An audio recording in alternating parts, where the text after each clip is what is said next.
Balik tayo sa mga balita. Tatlong senador ng oposisyon biktima ng kawalan ng katarungan dapat na payagang makalahok sa impeachment trial ayon kay Senator Alan Peter Cayetano. Detalye na balita mula kay Raymond Edpa sa RS28. Raymond, good morning. Iginiit ni Senate Minority Leader Alan Peter Cayetano na biktima ng kawalan ng katarungan ng tatlo nilang kasamaan sa minorya na kung hindi nagtatago ay nakakulong.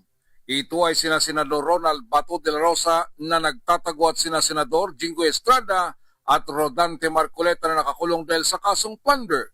Sa kanyang kontrasona, binigyang din ni Cayetano na nagtatago at nakakulong ang kanilang mga kasamaan dahil hindi makakuha ng katarungan.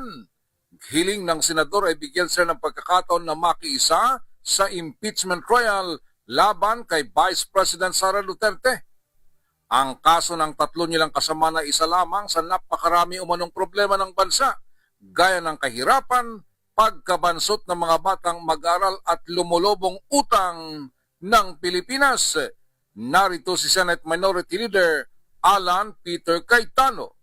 Can we add, the President is also not only the President of the administration, he is also the President of the opposition.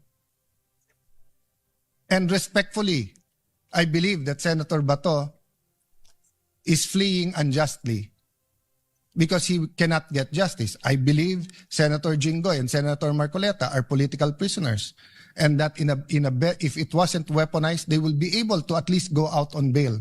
So, Mr. President, these are things that we should talk about as a Senate. Beyond politics, beyond emotions. Sabihin nyo na mali ako, but should they be allowed to attend the impeachment? Sabihin nyo na mali ako, and they're not political prisoners, but are they getting the justice? Pantay-pantay bang hustisya o selective justice po tayo ngayon? Ito si RH28 Raymond Adpas para sa DZRH, una sa Pilipinas, una sa Pilipinas. Maganda.